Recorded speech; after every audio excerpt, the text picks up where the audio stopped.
In 1976, I was a park ranger at the Big Thicket National Park near Councy, Texas. At that time, the park was only about 2 years old and had a small staff. On a Wednesday night about 9 p.m., I was driving home from work and decided to take the back road home to avoid some of the traffic on the main road. I was driving down a small 2-lane highway that ran from Councy to Saratoga. As I drove down the road, I noticed a large bird flying low over the road about 100 yards in front of me. It was a large bird, and the light was starting to fade, so I had a hard time seeing it, but I thought it looked like a very large owl. I was about to say something out loud to myself when the bird shot up into the tree line and disappeared. I was really confused by this and pulled off the road to look around, but I could not see the bird. I sat there in my truck. A sense of unease began to settle in. The silence was eerie, only occasionally broken by the distant hoots of what I presumed were owls in the thicket. I decided to get out of my truck to investigate. I wasn't afraid of the dark, but something about this situation made me feel a bit on edge. I grabbed my flashlight from the glove box and headed towards the trees. The woods were quiet, except for the distant sounds of crickets and the occasional rustle of leaves. I walked slowly, my flashlight beam bouncing off tree trunks and the occasional scampering squirrel. I had a feeling that I was being watched, and it wasn't a comfortable one. Then, suddenly, I heard a noise above me. I looked up, and there it was. The huge bird was sitting in a tree, watching me. It was even bigger than I had first thought. Its eyes were glowing in the light of my flashlight, and it didn't look like any owl I had ever seen. Then, without any warning, the bird swooped down from the tree and flew right over my head. I ducked instinctively, falling to the ground. When I looked up, the bird was gone. My heart pounded in my chest as I got up and dusted myself off. I walked back to my truck, feeling a strange mix of fear and excitement. I had seen something truly strange that night. I drove home, constantly looking in my rearview mirror, half expecting to see the large bird following me. But it didn't show up again. The next day, I told my fellow park rangers about the bird. Some laughed, some looked worried. No one knew what it could have been. From that day on, every time I drove that back road home, I couldn't help but look up into the trees, wondering if I would see that strange, large bird again.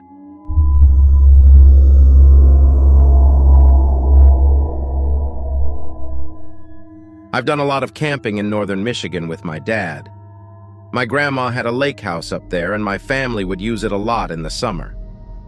Once we got to the lake house, we would organize the equipment we would need for a couple days camping trip and load up our frame packs. My mom would stay at the house and hang out with my grandma. We would put our mountain bikes in the back of the truck and head off to one of the state forests. We would usually look for a random dirt road that looked good to us and drive into the woods. We'd find a place to park, send then unload the bikes and make our way toward a stream. Then we'd set up camp in whatever clearing we could find. We usually never went more than 10 miles from the truck. This one time we came across the old foundation of a house. We assumed it was for a house, but there was no real road around for miles. It was right on a stream. It was made of these real old-style bricks that you don't see anymore. And there was a little wooden shack around 20 feet or so from the foundation. It was only 4 or 5 feet tall. There were all these rusty old guns in there, and a lot of equipment like fishing poles and snowshoes and stuff. They looked like they hadn't been used in a very long time and had just been abandoned. We set up our tents upstream from there, maybe like 50 feet away. We caught a few trout and cooked them for dinner on the Coleman stove we had. I remember it being so incredibly dark. There was no light pollution at all. My dad showed me so many things in the night sky. Before we could go to sleep, we made sure to secure all our food from any possible bears, or any other animals for that matter. We tied the food up in bundles and hung it about 15 feet or so in the air over a branch. Then we got ourselves secured in the tent and laid down and listened to the bullfrogs. I was almost asleep when I heard my dad startle and sit up. The bullfrogs weren't singing anymore. It had gotten completely quiet except for some grunting and huffing sounds coming from across the stream. My dad was an avid hunter, and he said it was probably a deer or an elk, or possibly a bear. We'd seen all of those things before on our trips. My dad didn't think it was too close to us since sound carries pretty far. We kept hearing it throughout the night, off and on. But the sound started getting more like heavy growls, along with the deep huffing and grunting. Every once in a while, there would be a loud howl, and sometimes the howl would escalate to a really blood-curdling level of loudness. To me, it sounded extra strange and not familiar. My dad loaded up his 20-gauge shotgun, and I got my small game one ready to go just in case. I'd been practicing a lot with it, but this was the first time I'd brought it on a trip. I felt apprehensive but kind of excited. I guess we eventually fell asleep for the night. When we woke up, it was quiet, but there was a stench like rotting meat in the air, kind of like a dead animal. We figured maybe an animal had died and we could smell it on the wind. We had encountered coyote kills sometimes in the past that smelled similar, so we didn't think much of it. It was extra early in the morning, right about sunrise. We got out of the tent and there was the loud sound of flies. My dad thought maybe there were flies around our food bags hanging in the tree. He walked over toward the food and stopped dead in his tracks. About 10 to 15 feet behind our tent was a big chunk of deer carcass. The flies were going to town on it. Then about 20 more feet away, next to the stream, we see something hunkered over, feasting on something. I swear it had a man-like body, but with the head of a canine. To me, it looked like what I'd imagine a werewolf would look like. I guess it sensed us because it stood up on its back legs and turned around. I've never been so scared in my life. It was like 6 or 7 feet tall. It looked directly at us and bared its teeth. It had a huge mane of fur around its neck and was gripping a big chunk of meat in its claws. The snout looked like a wolf snout. I wanted to run, but something told me that wouldn't be a good idea. The thing took one step toward us. My dad lifted his gun and pointed it. The thing paused and seemed to know that it didn't have a chance against a firearm. My dad whispered to me to walk backwards toward the tent. I felt paralyzed, but I finally managed to move.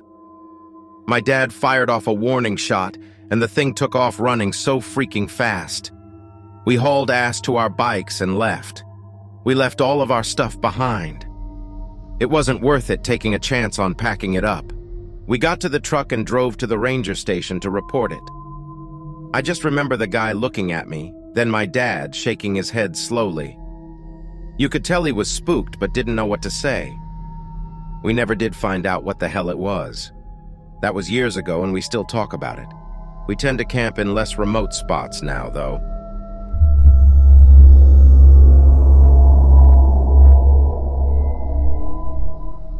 I've been an avid hiker and outdoor enthusiast for a long time, and I always wondered if I'd come across anything odd or supernatural. I think I finally have, and I'm wondering what my next steps should be. I am on a countrywide road trip in my decked-out van. I started my journey in California and am ending here in Maine. After this week, I'm going to sell my van to a guy over here on the East Coast and catch a flight to New Zealand. I am able to finance my travels by exchanging farm help for accommodation. Organic farms usually are short-staffed and they always need all the extra help they can get, so I volunteer with them in exchange for food and a shower, and maybe a little extra cash. I've done it all, from picking avocados to shearing sheep to swimming in a cranberry bog. It's a tough lifestyle, but I wouldn't have it any other way. I'm able to travel all around the world and I get to meet a ton of cool and interesting people. I've been in Vermont for about 3 weeks now and I was just getting ready to pack up. My host now is just as cool as the rest. He owns a maple syrup production business and grows sugar maples all on his property. It's in the middle of nowhere and about 30 acres, so it's pretty easy to get lost in. The farm is a relatively small operation, but there are a few part-time workers that lend a hand, even on other crops like the pumpkin patch and herb garden. There's no cell service, but there's a landline and home computer inside that he lets me use. That's where I am now as I'm writing to you. Maple syrup production is mainly done in the winter and early spring, so my host hires more farm hands in the beginning of the year. It's fall now, so there's not a ton to do, no bottling or boiling the sap, but there's a lot of basic farm tasks that need to be done. We've been trying to set up some new tap lines and have been rebuilding the sugar shack. I've also been tasked with chopping down some dead trees on the property and making them into firewood. On this particular day, I was tasked with hauling some cut logs back to the sugar shack. The farm has a really sweet pickup truck that they use to go around the property, so the job was kind of a piece of cake. I really only brought out my axe. Again, there's no cell service out here, so I left my phone in the house.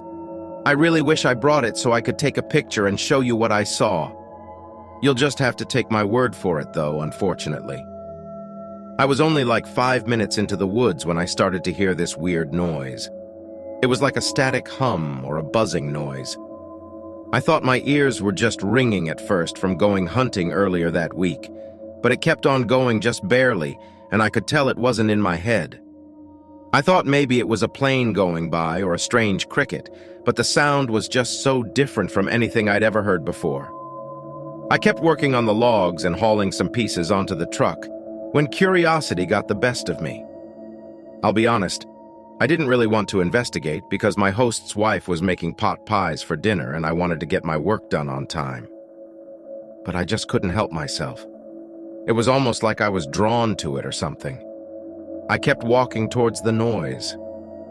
Luckily, the trees are marked and numbered, so I knew I'd be able to find my way back. The sound kept on buzzing louder and louder, almost vibrating in my ears until I eventually found myself in a clearing.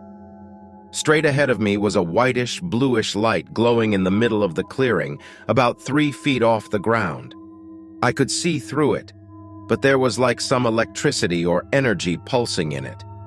It was just about 3 feet tall, too, and it was shaped like an oval. Around the light were these waves of movement, like heat coming off hot pavement. I was just stuck there staring at it for a minute when I finally snapped out of it. Like any idiot would, I decided to chuck a stick at it. The stick hit the thing and its shape glowed bright white. Then, it was gone. But I didn't see the stick hit the ground. It was like it was sucked into it. I decided that was the moment for me to get out of there, so I quickly made my way back to the truck. When I parked back to the house, I told my host and his wife, but neither of them believed me. I convinced them to go with me to check it out again, but by the time we got there, it was gone. In the place where it was, however, there was a scorch mark. The grasses were burned, like something was lit on fire or poked with a torch. I know I sound nuts, but I'm telling you the truth. I'm just glad I didn't drive or walk into it by accident. I know your audience is smart, so maybe they might have a clue as to what I saw. I'm heading out to Maine this week, but I told my host to keep an eye out for more weird portals or energy fields or whatever this was.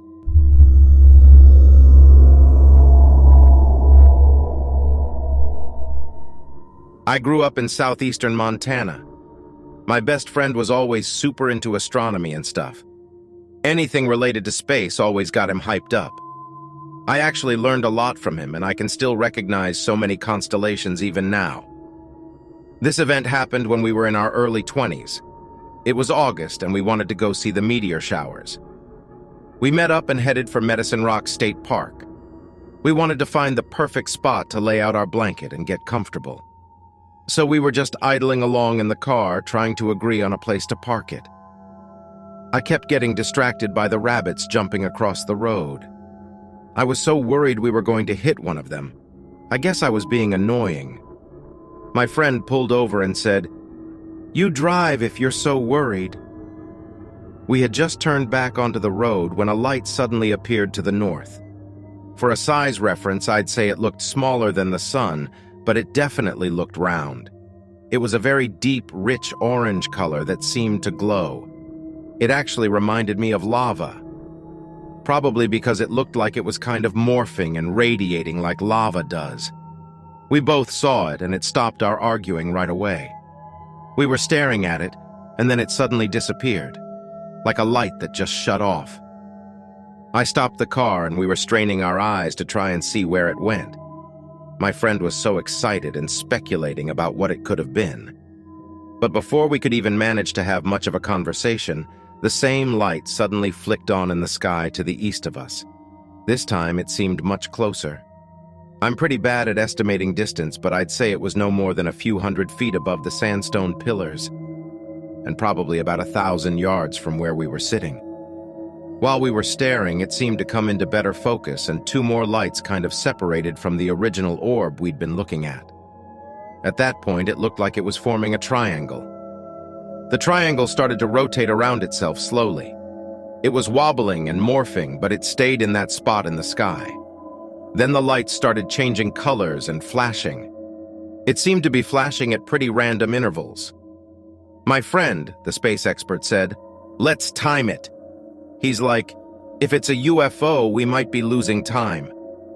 I didn't know what he was talking about, but I looked at the clock and it said 1:03 a.m. This went on for like one whole minute. It sounds strange to say, but it seemed like the show was directed at my friend and I. We hadn't noticed any other cars on the road. My friend suddenly snapped out of his trance and said, "Where's my phone?" He grabbed for it and clicked the camera, and the lights in the sky went off. There was just this one small orange light left. And if you didn't know any better, it looked just like a star. The light looped around a few times and disappeared. But I guess we didn't lose any time. The clock said 1:04 a.m. when the light went out. We never heard any sounds from it the whole time. It was completely silent. We kept looking out there to see if it would come back. It felt like a dream. I don't know if you're familiar with that part of Montana, but we already felt like we were in a surreal landscape with those sandstone pillars. I'm not kidding. I literally pinched myself to see if I was dreaming. We stayed there a long time. We couldn't manage to continue with our plan to find a meteor viewing spot. We were just riveted looking at the sky. Even though we actually did happen to see some meteors while we were there, they barely registered after what we'd seen. My friend checked his phone to see if he had captured anything, but there was nothing recognizable. Maybe that sounds like a cop-out. People always say, "How did you not get a picture?" But you'd understand if you were there. It's just so shocking to see something like that so unexpectedly. And when he remembered his phone, it was right when the lights blinked out. I'm so regretful that there's not a photo, though. I like to think if it happened again, I'd be more ready to immediately grab the camera. But that's not even the end of the story. Against my better judgment, I was telling my coworkers about it the next Monday. They were making fun of me and asking how much I had to smoke. They thought it was funny and were laughing, and our boss came over to see why we weren't working instead of goofing around. Everybody started telling him about my hallucination. Then my boss got really quiet and asked, "What time?" I felt funny saying 1:03 a.m., but I did. He just stared at me and described the same thing I had seen. He said his kid had woken him up, and they'd been looking out their window right around that time and saw it. So much for me thinking the show was just for us. But I looked at him for a while, thinking he was going to burst out laughing at me like it was a joke. But he was dead serious. I guess he wasn't really planning on mentioning it to anybody until he heard about my experience. I don't even know what else to say about it. Can you imagine how many people there might be who have seen something and just don't say anything? I don't even know why I said anything. It was just so wild, it just burst out of my mouth.